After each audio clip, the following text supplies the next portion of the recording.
ये डेजुकेशन computer GK की तरफ से एक fast forward AI generated video है। आज हम लोग कंप्यूटर नेटवर्किंग की जो दिलचस्प दुनिया है ना, उसकी गहराई में उतरने वाले हैं। यहाँ हम समझेंगे कि आखिर हमारे सारे डिवाइस एक दूसरे से कनेक्टेड कैसे रहते हैं और कैसे एक छोटे से कमरे का नेटवर्क पूरी दुनिया तक पहुंच जाता है। तो चलिए शुरू करते हैं। अच्छा, कभी सोचा है कि एक लैपटॉप, फोन और प्रिंटर ये सब आपस में बात कैसे करते हैं? ये सब मुमकिन होता है एक लोकल नेटवर्क के जादू से। तो चलिए सबसे पहले सबसे बेसिक सवाल से शुरू करते हैं। आखिर ये कंप्यूटर नेटवर्क होता क्या है?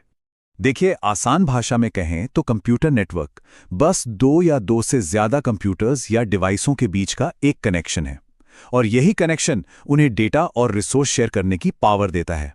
जैसे सोचिए, घर के किसी भी कोने से एक ही प्रिंटर पर प्रिंट भेजना या फटाफट एक दूसरे को फाइलें भेजना, ये सब इसी की वजह से होता है।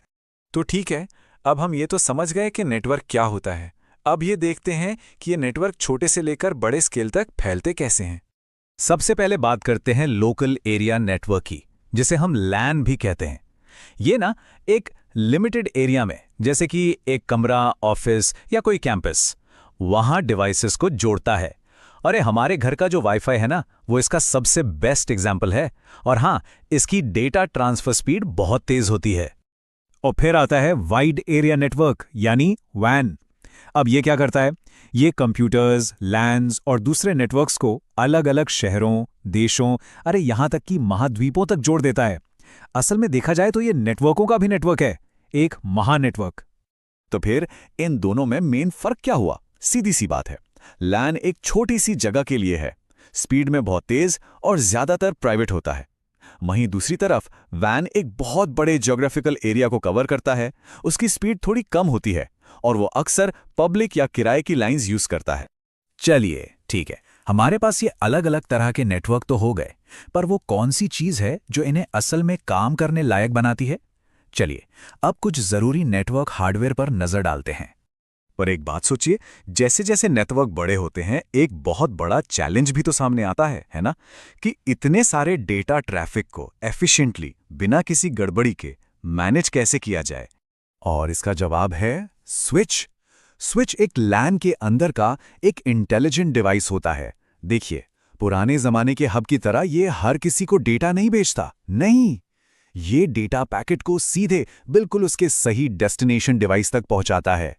आप इसे एक स्मार्ट ट्रैफिक पुलिस की तरह समझ सकते हैं, जो डेटा को आपस में टकराने से बचाता है और ट्रैफिक को स्मूथ रखता है। और फिर आता है राउटर। ये वो जरूरी डिवाइस है जो हमारे छोटे प्राइवेट नेटवर्क यानी हमारे लैन को उस विशाल ग्लोबल नेटवर्क यानी इंटरनेट से जोड़ता है। एक तरह से ये हमारे घर का पूरी दुनिया के लिए दरवाजा है। तो अब हमारे पास डिवाइस तो हैं, पर उन्हें एक दूसरे से जोड़ा कैसे जाता है? यहीं पर बात आती है नेटवर्क के ब्लूप्रिंट की, जिसे कहते हैं टोपोलॉजी।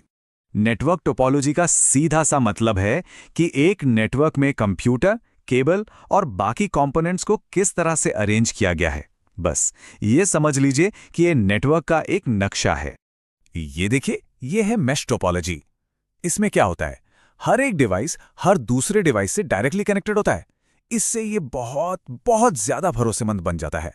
मतलब अगर एक रास्ता खराब भी हो गया तो डेटा दूसरे रास्ते से अपनी मंजिल तक पहुंच ही जाएगा। लेकिन हाँ, जैसा कि लग ही रहा है, ये काफी कॉम्प्लेक्स और महंगा भी होता है। और अब ये देखिए, ये है रिंग टोपोलॉजी।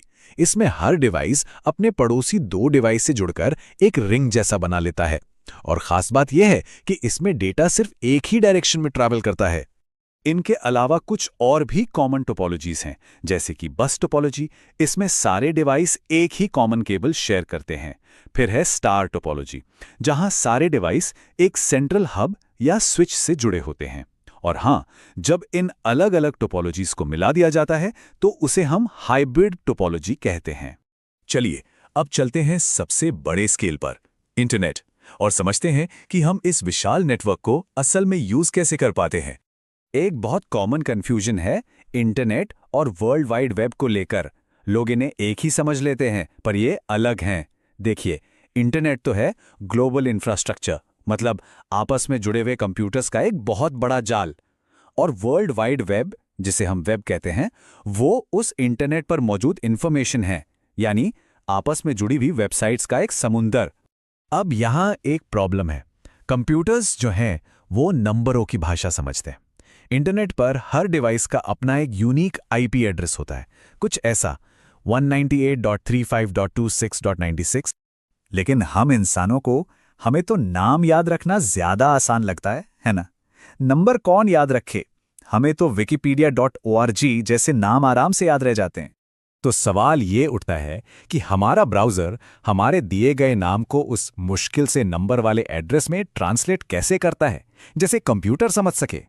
और इसका जवाब है डीएनएस, यानी डोमेन नेम सिस्टम। इसे आप इंटरनेट की फ़ोन बुक समझ लीजिए। ये एक ऐसा सिस्टम है जो हमारे लिए आसान डोमेन नेम्स को, जैसे wikipedia.org, मशीनों के समझने वाले आईपी एड्रेस में बदल देता है, बस।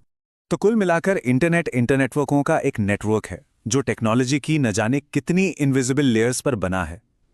ये हम सबको एक साथ जोड़ता है और एक सवाल छोड़ जाता है कि कनेक्शन की अगली लेयर, इंसानी जुड़ाव की अगली परत आखिर कैसी दिखेगी।